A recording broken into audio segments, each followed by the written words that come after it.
Vietnam. God bless our veterans. God bless America, land of the free because of the brave.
My cousins died in the Second World War, and when we had this service, I was eight years old or so, and I wondered how come the casket wasn't open like normally they were. So then finally somebody told me that probably nobody was in there, because it was just a formality, and the guards had to be there, so nobody would die. And that always stood in my mind. My dad was really into it over there, with the Japanese coming in all the time and whatnot. And sometimes I'd see him over in the corner and tears start coming down his eyes. And a couple of times I tried to talk to him, and he said, I just hope that God forgives me for all I did, for all the people I killed over there.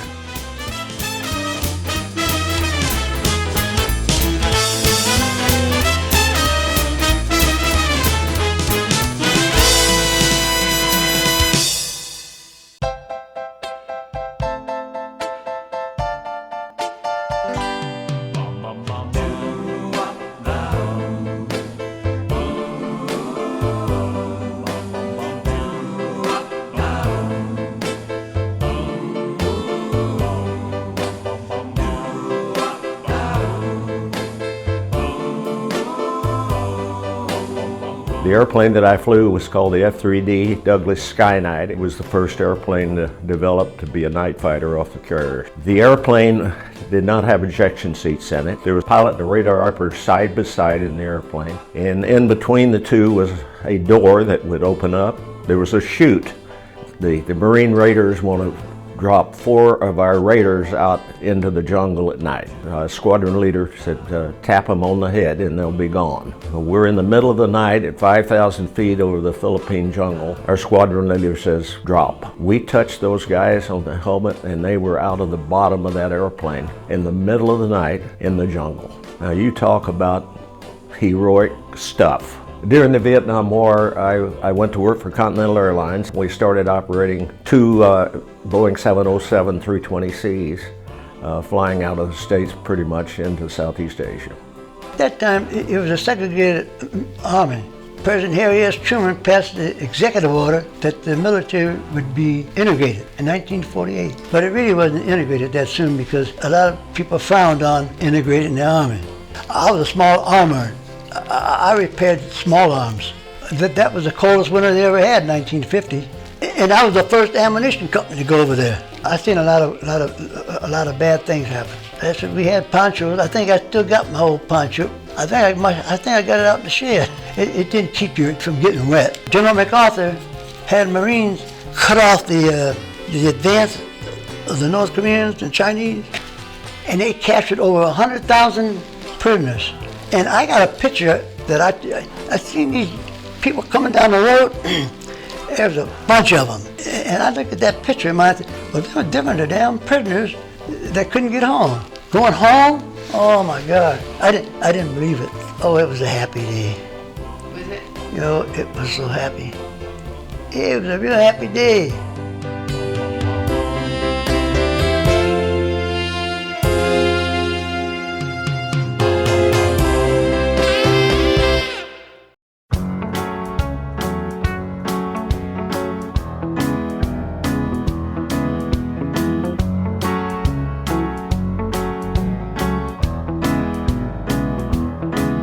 It was 1968 when he went to war. The desert boy was in a jungle he'd never seen before.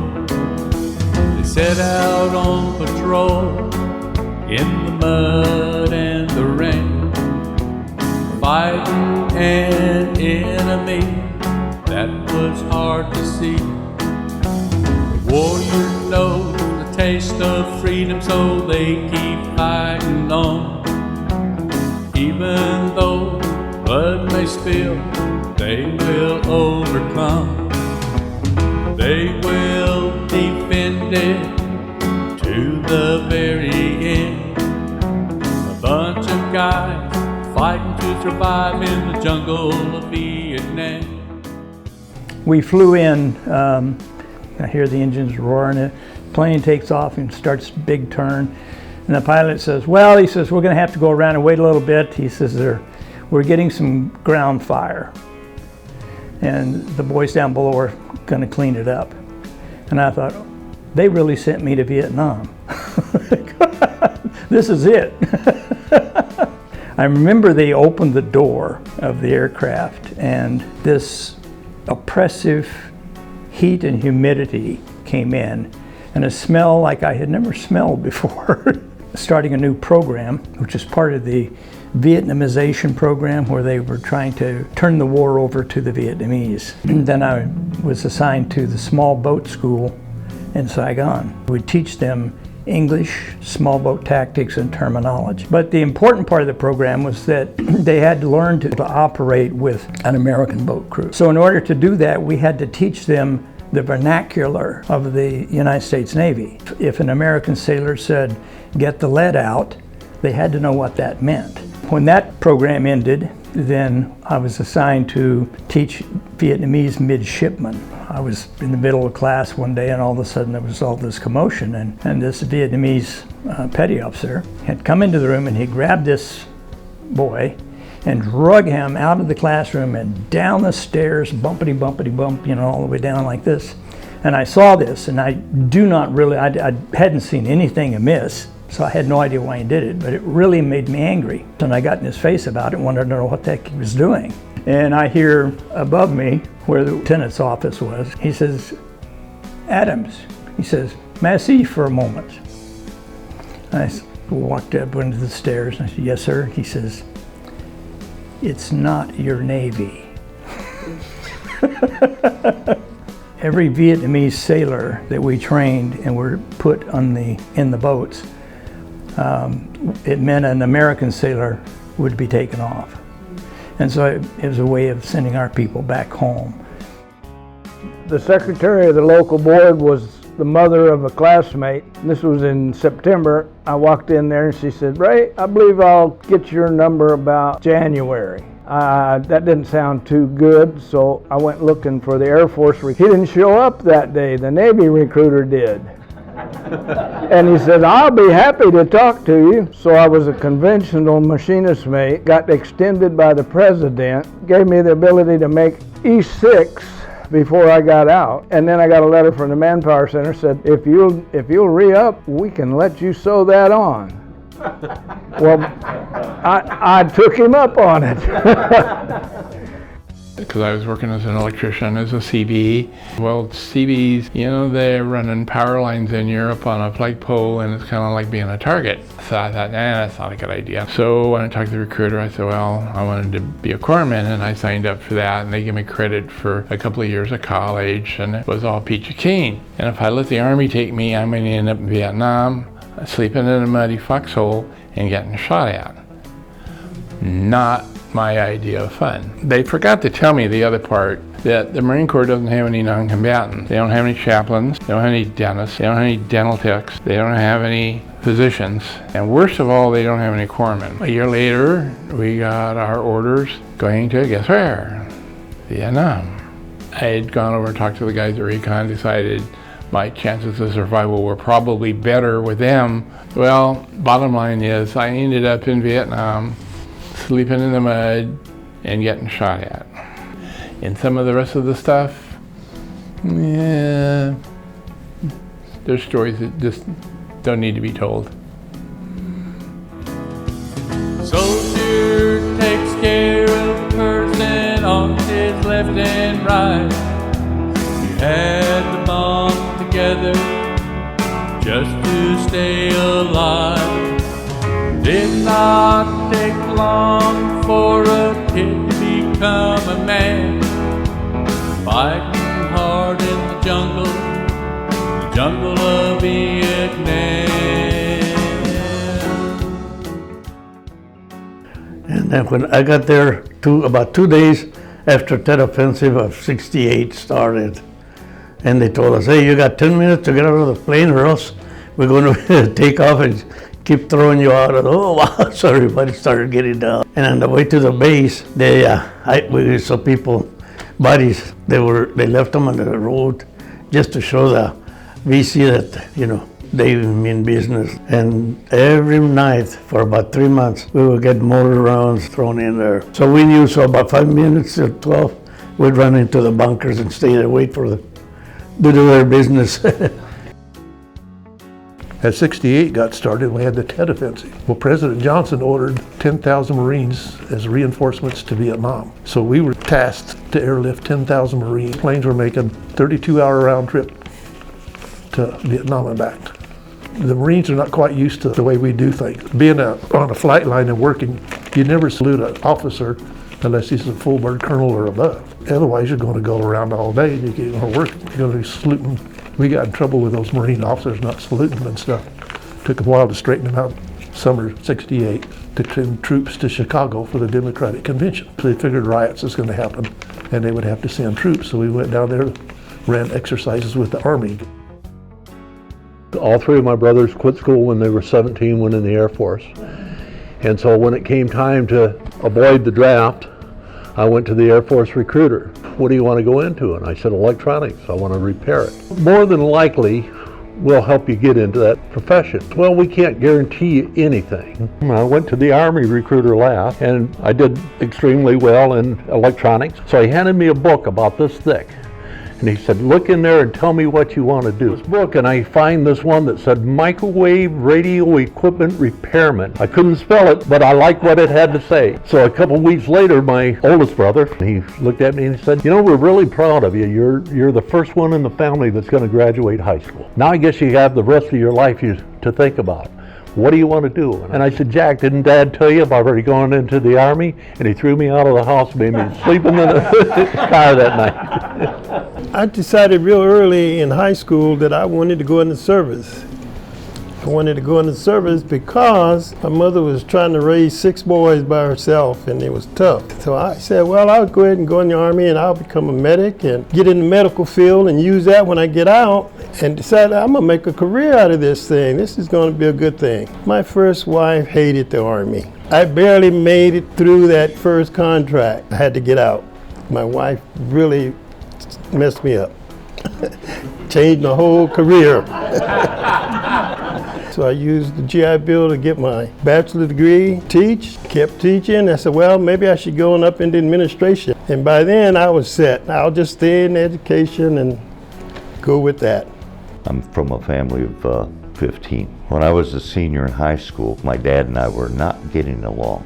And I decided I was gonna get out. I had to get out. There was no room for me though. I ended up in the Cook and Baker School. So they sent me to the 412th Trans Company, which is in Naha. The whole company, that's all they do is load and unload ships. And what ships were they unloading? Those coming out of Vietnam. All the stuff you can think of that certain people managed to blow up when they were flying over and coming to Okinawa to be rebuilt and sent back. So I spent a couple of years there and then got out of the Army, went to college, and then went back to work for the Army. So I spent another 35 years working for the Army, all because I wanted to leave home. One of the best places we used to pull into was Hong Kong. During that period of time, throughout the Far East, it was a game, you might say, where other sailors from other countries would try to steal their hats. I stole a hat. It was a French hat. A French sailor lost his hat. He could be disciplined 6 months in the brig, and in some cases, discharged. I didn't know that, or else I wouldn't have done it. We got talking to the Brits, and a couple of the guys invited me over to their ship. On the British ships, you're allowed to have so many pints of alcohol a day. And so we had a couple. Well, I fell asleep in Iraq. Next morning when I woke up, the minesweeper got underway and I was on board that ship. I was supposed to be on board my ship, which it also got underway. Which during wartime, I could have been shot. The French put out a recall throughout the whole basin looking for that hat. So I got to talk to my commanding officer, which fortunately him and I were in good standing. He said, "Do you know anything about this hat?" I said, "Yeah, I have it, Captain. What are you going to do with it?" I said, "I'll turn it in." He says, "That's a good answer." They sent a boat over to me. Immediately I was escorted up to the bridge and I gave him the hat. The French Navy picked up the hat, took it back. That's the last I know of it. And they call me Martini. I was drafted right after President Kennedy was killed. I spent 2 years in Gelnhausen, Germany. During the first week, we had an alert. We were not told what it consisted of. So you had to go downstairs, pick up your rifle, and be ready by your tank out on the parking lot. I had no idea what was going on. I was so scared. All I remember is arriving at somewhere in the forest. It was kind of late, so all we did was just gather some leaves to make my bed so I can rest for the night. Because I became a tank driver. And I remember one time during the winter time, I was driving and I had icicles out of my nose, even though I had a mask and everything, all the gear. And it was an honor to serve in the USA Army. May God bless all of you. Martini. On my first night, our compound got hit. It was a horrible night. It just tore our compound to pieces. The first night of the Tet Offensive, it was nasty. On our flight line, they were blowing up all of our helicopters. They gave me a helicopter to take care of, and I was always in the left door, and there was another gunner on the right door. And both of us had machine guns. We'd hang out the door of the helicopter and just fire.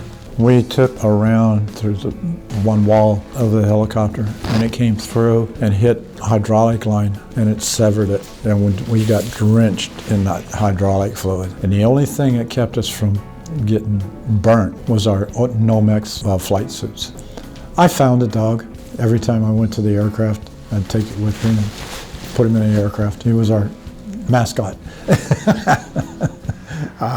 We'd give some gunfire support to the troops out on land. Boom, boom, boom, day and night, over 1,000 rounds that night. I guess it got so hot, metal fatigue they have after so much firing and everything. They started drooping at the front and they started looking like a candy cane, and it was close to Christmas. They decided to paint them and make them look like candy cane. Anytime that you're gonna fire, they say shut down all radar and fire the missile. Oh, we see the son of a gun take off, boom, and he goes straight out there going out towards the target. And halfway down there, that son of a gun starts making a turn. I guess he's zoning on our radar.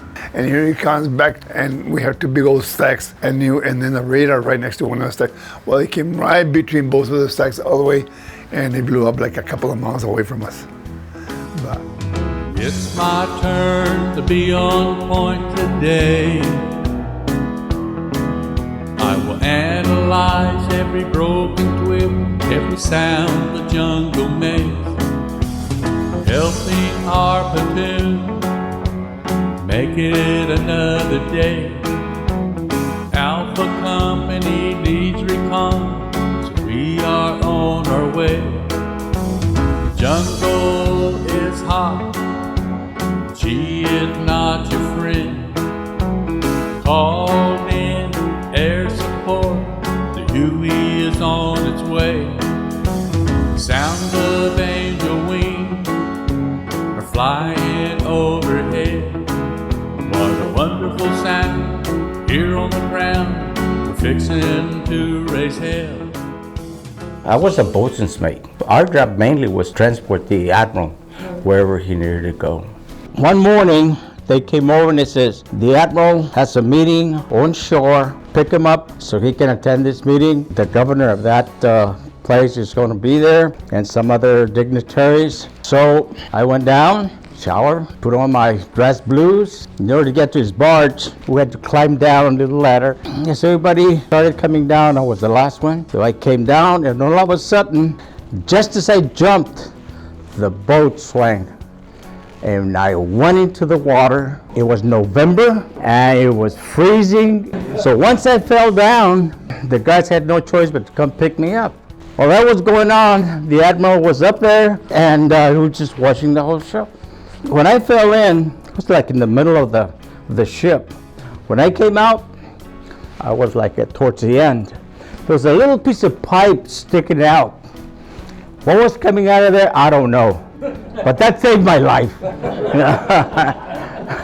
So I grabbed onto that.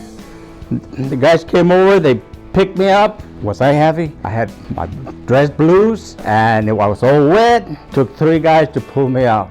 Took me up to a big ladder, so I climbed up and I went in, and as soon as I went in, I didn't bother to salute the admiral, I didn't bother, nothing. I just started running. And as I started running, commander says, hey sailor, yes sir, did you ask permission to come on board? Almost died, and then this guy asked me to come, permission to come on board. So from there they took me to sick bay and got me a couple of shots, and that's it. Thank you. Like everybody else around my school area, time of graduation, everybody was being drafted. So I decided, I don't want to go in the Army. I've seen too much on TV. And so I volunteered in the Navy. When I arrived in Vietnam, the first thing they did is send me Qua Viet, the river. And they assigned me to a civilian dredge, working with them, moving the pontoons around. And what it was doing is sucking air, the area, the sand, and putting it some other place. Well, it got clogged up, and being the skinniest at the time, they asked me to get in through that pipe and go see what was clogging it up. So I crawled in as little as I could with a flashlight. The suction pipe had picked up an artillery round. So I crawled back up again, back out again. And they said, no, you gotta go back up there and hook it up with a rope or something. You have to follow orders. So it sticks on my mind. I had to go back in there, tied a rope to it, crawled out, and they pulled it out. As part of military, you don't have a choice, you know. My time in the military started as a private, and I retired as a command sergeant major after 33 years. We were at the Cold War, and President Kennedy needed to get Hispanic people to be working more or less undercover. If you were bilingual in the language of Spanish, you could volunteer to become a Green Beret. But we worked all over Central America and South America, so we finally got Che Guevara. He was the one that was trying to turn all of Central and South America into communism, socialism. I, as an E5, was talking to presidents of those countries. After coming back, I got orders for Vietnam. I was trained to be a guerrilla fighter. And you go into combat, you go and sabotage, you do what nobody else does behind enemy lines. And I am selected to become a E7 company commander of 135 Chinese Nungs.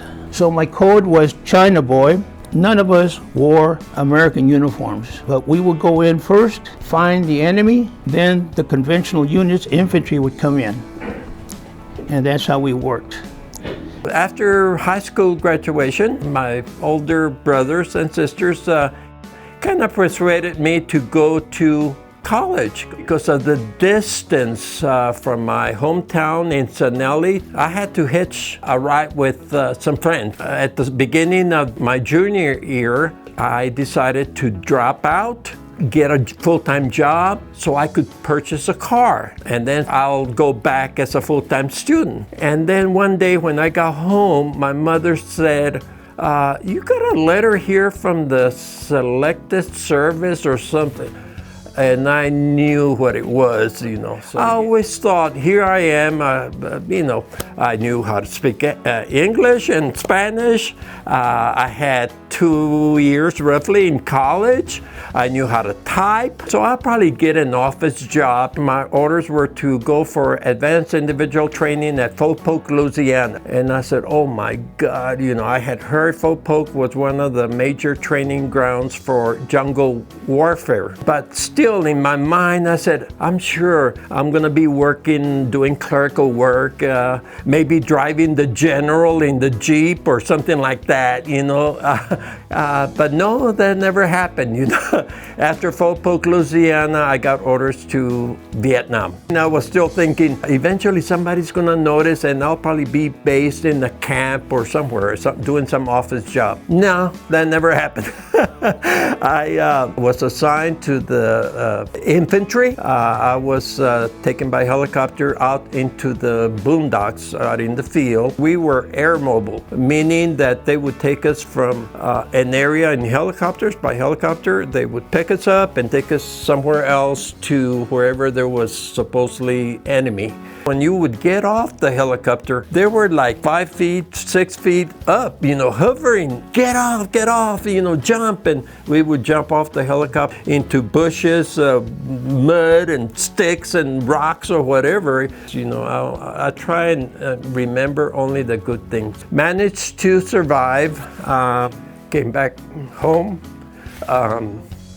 went back to school, college, you know, but by then it was no longer Texas Western College, it was UTEP. They did the invasion into the Parrots Beak area into Cambodia on the Vietnam-Cambodian border. And we had a pretty decent firefight there for a couple, 3 days. And they brought us back. They'd given us these little, we called them cross tops. They were little pills, methamphetamine's what it was. And they gave us 6 of them, take one every 6 hours until they're all gone. And we were up for, the next 4 days, just zipping right along. We got back into Vinh Long and we were all crashing. They brought in trash cans with liners in them full of grape Kool-Aid and ice. Woke up every hour to drink a canteen cup full of Kool-Aid so we wouldn't totally dehydrate. We were going down a trail and we came under this tree limb and there was something suspended underneath, and I looked up, and here's an artillery round wired to the bottom of the tree limb. And it didn't have a fuse in it, it had wires going into it, so we decided to follow the wires. And there was a couple of bunkers that could see the trail. When we got up there, there was wires leading back to the artillery round we found, and then to several others down the trail. So if anybody had been up there doing their job, we wouldn't be here. We'd have been jam smears all over the place. Right up over on the backside of the bunkers was this huge battalion to regiment-sized area. So we called in an airstrike, told them to bring everything that killed, and they blew the place up. Then we went into long-range recon into Cambodia. Thorn bushes, you know, so thick you just couldn't stick your hand in. We had to use bush hooks and machetes trying to get through it. There was no way to get around it. We got up to the top of the ridge and we were late, and the other side of the ridge had been hit with defoliant, Agent Orange or whatever. And so we were trying to hurry down through that, and the point man just happened to look up and said, look. And where we were supposed to be clear across the valley and up on this next ridge blew up. And you could see it was an arc light strike flown out of Thailand. We saw it go up, and then you could see the shock wave coming across the valley because there's so much moisture over there. It compresses the moisture, and it just is a wall coming at you. Well, we turned around, tried to run back up the hill to get over the ridge. Well, we were too far down, and the shock wave hit us, knocked every one of us out. We had bruises from our boots to the tops of our heads, pinprick hemorrhaging in our eyes. A lot of the guys were bleeding out of the ears and the nose. I bled intermittently out of my nose for about a week. So when we were too wounded to walk, we'd fly door gunner and That's how I got shot down 3 times. The Mekong River goes straight across South Vietnam and going up towards Laos. Well, they dropped us off past Angkor Wat. We were supposed to count the Khmer Rouge. We quit counting at over 10,000. There was about 6 square miles of little tents and throw together huts and stuff, just on and on and on and on. We were patrolling in front of the rest of the company and battalion, and there was kind of a clear spot. I just happened to look up. Here's VC sitting up on top of a bunker. I was just off to the left of where the rest of the guys. We were walking through a kill zone's what we were in, and I yelled for him to take cover and cut loose at the bunker and rolled into the bush line just as the guy in the bunker opened up with a machine gun. Well, I came up even a little farther away from my guys. They were all hunkered down. So I yelled at them to give me cover and slung my rifle over my shoulder and grabbed a grenade and my .45 and started doing one of these stupid stunts towards bunker, and threw the grenade in and just kind of rolled around to my left and headed around to the back side of the bunker and threw another grenade in back through the doorway of the bunker on the back side, and waited until it went off, and I went in with my pistol, and nobody was worth fighting anymore, and we turned around and started taking mortars in the area, and here was another bunker, and there was people running towards it, so I told them to take this bunker and give me cover fire, and I took off for the next bunker and fired my M16 this time into the gun port, threw another grenade in, ran around, was going to repeat the whole process, had slung the rifle back over my shoulder and had my .45 out, threw the grenade in. Well, I was on pure adrenaline by then, I guess, because I ran around the back side and got into the doorway just as the grenade went boom and blew me back out through the door. You know, that rang my chimes, and then here comes some more guys going to the bunker on top of the hill, or ridge. So I ran after them. We got up there and I repeated the process, and this time I waited for the bang before I went in. I was hurting pretty bad by then. I yelled at them to police up every bit of ammunition and enemy weapons and anything else. We fought the rest of the day until late in the afternoon before everybody could get to us. And most of the guys had already fixed bayonets, and we were down to half a mag apiece, and we were using the enemy weapons more than ours. And it was getting a bit hairy by that time. 3 of us were put in for Distinguished Service Crosses, and since no officers had been with us, that was downgraded to a Silver Star. We weren't there for the medals. We didn't care.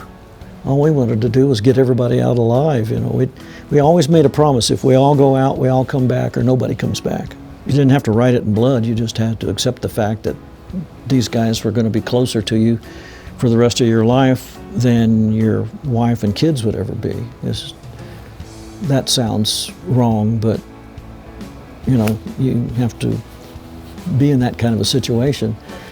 We worked all the way up to the DMZ. Well, we crossed over the DMZ, back in. I was involved with Lam Son 719. I know they said that's when they took all the Vietnamese troops in, but there was quite a lot of American troops along there too. I'd come down with malaria and had it real bad. I thought I'd go back to the 101st, and they put me in A Troop, 4th the 12th Cavalry. We were going down the road, and we were taking some fire over here from the left side. I wheeled the 50 around and run off a box of ammo, and I thought, well, I might not have hit you, but I bet you're ducking. And was putting some more ammo in it, and the next thing I know, they got me jacked up beside the vehicle and was going to court-martial me. And I didn't know for what reason, you know, why. And they says, that's a no-fire zone. And I mean, I thought we were in a combat zone. I never heard of no crap like that. Well, long story short was that on this side of the road over here, you had to have MAGV commander's permission to fire. Over here, you could fire all day long, but we never got shot at from over here. It was always over here. The one incident we had where we took some fire and we called for permission to fire back, and we sit there for 2 days and didn't get anything. Later on, I was the lead vehicle and ran over a mine. They blew 3 road wheels off the left front, and the idler arm tipped it up on its corner, and the concussion was bad enough that it blew me And the A-cab was the shield and stuff that was around the 50. I still had it when I left the vehicle. I lived down the road to be 150 feet in front of it. And everybody opened up firing, and I mean, I was laying out there and there was tree limbs falling and stuff, you know. I was flopping around and didn't really realize I was hurt, you know, that bad. And then I realized I couldn't hear anything. Stand off the 85th evac, but I still had a 45 strapped on me. And I remember the doctor or medic or whoever it was, I could see his mouth moving. It's like, you know, we may have to take his leg off. And I was scared. You can't believe how scared I was. I had my 45 and you ain't taking my leg off. I was going to shoot people. Got sent back to the States, and I spent 10.5 months in a hospital up at Madigan. So those of us at Da Nang, our primary area were places like Dong Ha, Quang Tri, and Wei Phu Bai. We would go up there and pick up patients and bring them down to Da Nang, offload them, and then sometimes we'd take some others on down the coast. When I got there in May of 1968, there was another offensive going on. Now, according to some readings I've done recently, that offensive was worse than Tet when it came to casualties. I went up to Quang Tri and Dong Ha and some of those places the first time. The C-130 will haul 50 litter patients in the back end. We went up there and we filled that plane up with 50 litter patients and a whole lot of ambulatory patients so that there was no place for the med crew to sit down. That offensive was so bad, they had to put on a second mission for the late in the afternoon. We'd go up to those 3 places and fill it up again with 50 litter patients down the center. And that lasted for about 2 months. This story that I'm going to tell is an incident that happened to me while doing my tour with the Marine Corps. I was a squad leader, a very young squad leader, because I was a Lance Corporal. At that time, I think the promotion was given to us to be a squad leaders because there were not enough Marines. And anybody that had a little bit of knowledge were given that opportunity. We were in a village. We had this family of Mama-san, Papa-san, Grandpa-san, and Grandma-san, and 2 little kids. I was not involved in this family or what they call in prisoners. I was not involved with them. But the lieutenant came in and said, you take care of them tonight, and they better be ready for tomorrow morning. I said, I'll do it. I'll take care of them. So what I did, I started getting food, ration, and cigarettes, and candy for the kids and everything, and blankets and all the stuff from the other guys, and I gave them to them. The next morning, they came to pick them up because they were going to take them to Da Nang. And all I can see on the family is just bowing their head to me. I had a little bit of relief that I did what I could for them. 3 months later, I was given the assignment of going on a trail over the other side of this village to set up an ambush for the enemy because they had information that the Viet Cong and the North Vietnamese were going to the village to retreat rice and taking the rice away from the village. So I was given the orders to go on the other side of the village and set up an ambush for them. So when I took my squad out there and I was going through the village, these people came out. They said to me right away, Mexican, don't go over there. There's Bugu BC. I took my team around and we ambushed the enemy. I got wounded. The next morning we found out that we had killed 7 North Vietnamese and we had captured over 1,000 pounds of rice. So I went back to the village and it was the same family. So to me, always thinking about them, that what goes around comes around. And that's why I believe in karma, because I did it out of my heart, and up to this day, I believe that I did the right thing because I'm here. Because I'm here. The previous flight, and they all talked about On the Hill, and I was like, well, what's On the Hill all about? And then that, I think that got to everybody. And then when we went to the Vietnam Veterans Memorial, as we approached it, because it was raining so much and so hard, it was almost as if it was tears from heaven. Takes care of the person on his left and right. We had to bond together just to stay alive. Did not take long for a kid to become a man, fighting hard in the jungle of Vietnam.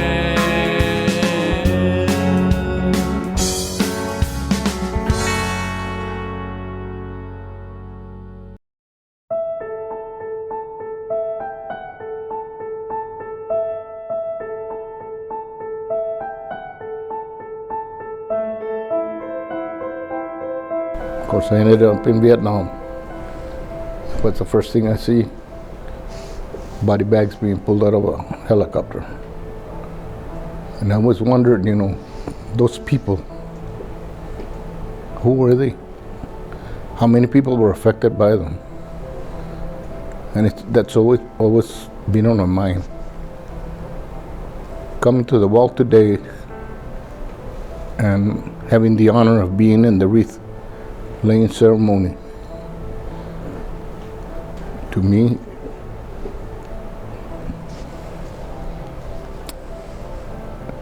I guess it was an honor to honor them for the sacrifices that they did. And I looked at those names on the wall and I wondered, whose name was that? The body bags that I saw. That's been on my mind for an eternity. So I thank the committee for selecting me to be one of the 4 to participate in the ceremony. Thank you.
Cincinnati, wishing that her daddy could be there. She's an angel in the Christmas play. Mama fixes up her hair. Daddy's fighting for a country far from home, so we'll have to hear about it on the telephone. That's what freedom costs, a price that's paid by families who put roses on a grave. From those who wear the wounds of war to the soldiers we have lost. Well, that's what freedom costs.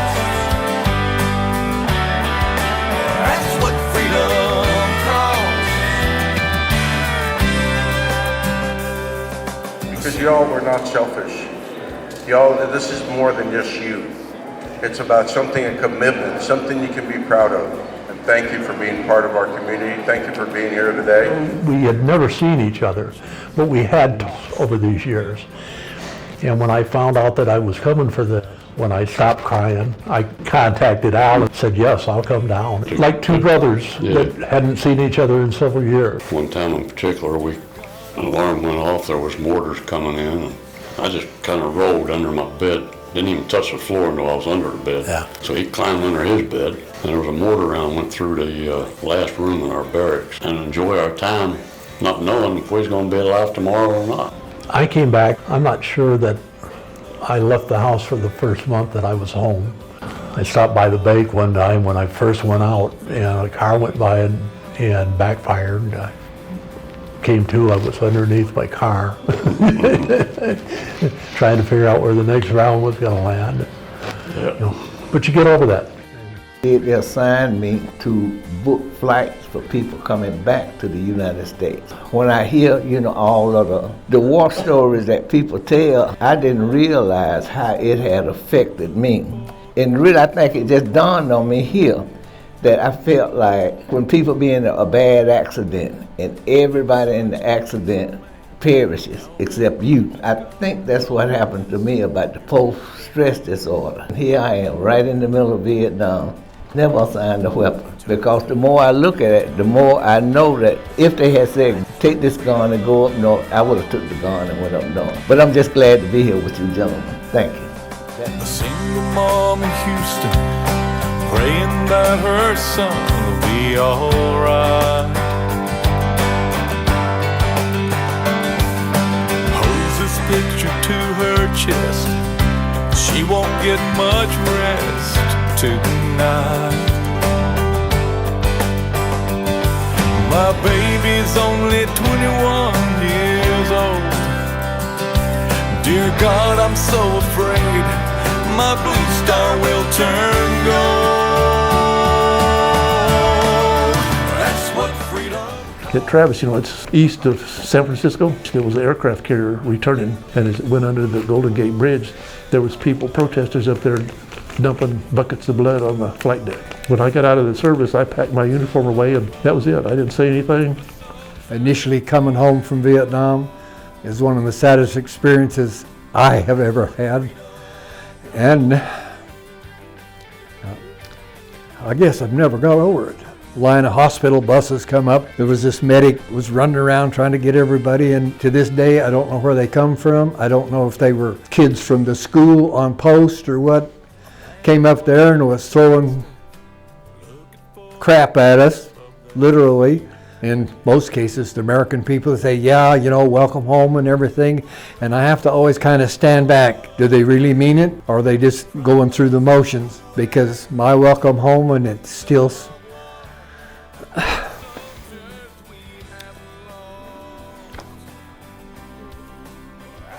It hurts me. It's taken me a long time to just deal with it. Gosh, I'm 83 years old, and this happened 50 years ago or whatever, and it's still right there. A man in white Flagstaff, look at photographs of their winning day. He was such a handsome man. Now there's burns and scars on this warrior's face. He turns to her, now tell me what you see. She says, soldier, you're still beautiful to me. What more can they do in the way of an emotional roller coaster ride again? And then you had mail call. I opened it up and I put my hand in, and the first piece I pull out is this piece from my wife. I look at this, it has my name and my Air Force serial number, the unit I was assigned to, just like she would have sent it to me when I was in Vietnam. And that just started the whole thing. I just couldn't believe that this was going to be there. This was like another one of those emotional things that just really kind of tugged at my heartstrings. When I opened it up and I started reading the letter my wife sent me, Dear Gerald, open parentheses, Jerry, as you were called 55 years ago, close parentheses. It beat the hell out of getting spat on and called baby killers and everything else like that. I mean, you guys were probably the best thing group-oriented I've ever heard of. You really went above and beyond as far as I'm concerned. I think everybody felt the same way. I really appreciate it. I always will. Your sacrifices will never be forgotten. Never. And we will always be standing up here to make sure that that is not forgotten. Some unfortunate stories about coming home and not getting the welcome that you truly deserve. So we're here to try to rectify that, and this is the smallest way possible. And we flew into San Diego, and unfortunately we were in uniform. Was not a pretty sight. You got spit on, eggs, tomatoes thrown at you, and it was very sad. You know, you go over there and do your duty, and then you come back and get treated like that. That was, with the cheers and everything we received, I was amazed. I really was. I could not believe it. But that really made me feel real good. Protesters and hippies and they were throwing all kinds of stuff at us. That was worse than meeting now more. That's what really got to me. It bothered me so much that I burned my uniform, everything, my duffel bag and everything. You're helping us, so no, you're doing real good. Thanks, thank you all. And it was overwhelming. I actually had tears in my eyes. But then again, also, nobody ever came out and said, thank you for your service, or even welcome home. There was no Gene, I'd have your home, with the exception of my wife, my mother. It was just that this cloud kind of hovers over, and I don't know, that probably will never go away. I really like what Elaine did for us today. I had some tears in my eyes too, and the welcome home, the song, and was very good and very appropriate, and I really like that. And I think I feel a lot better for having done this. That's what freedom costs, the price that's paid by families who put roses on a grave. From those who wear the wounds of war, to the soldiers we have lost. That's what freedom costs. That's what freedom costs.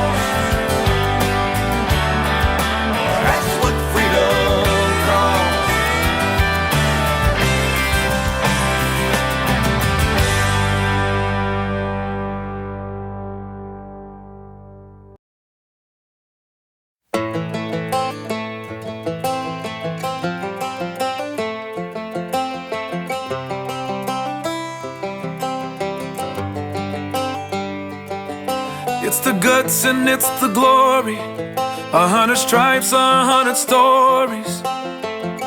It's the Pledge of Allegiance on the 4th of July. It's them handwritten letters from home. It's them sleepless nights alone.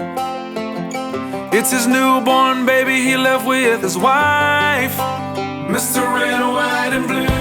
So I told the personnel man, I said, I want to be a bosun's mate. Listen, boy, he says, you don't drink enough, you don't smoke enough, and you ain't mean enough to be a bosun's mate. And he says, and if I made you a bosun's mate, they'd bust me back to seaman.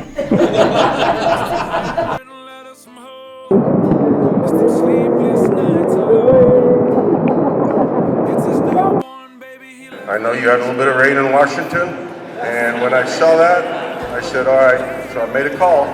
No rain in El Paso when you got home.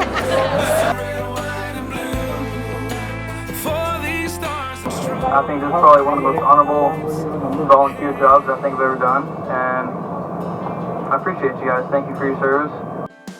2 years in July. Unfortunately, I'm not from Texas. And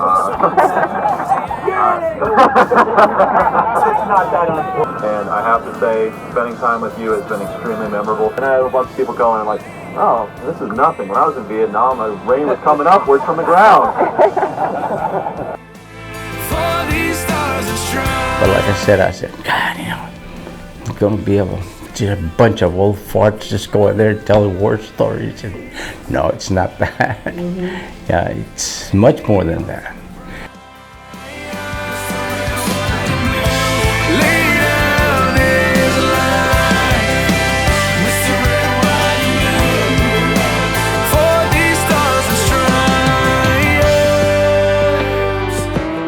It's something that we've needed for a while, a long while. Why? Because there's a lot of us that still have stories and hurts.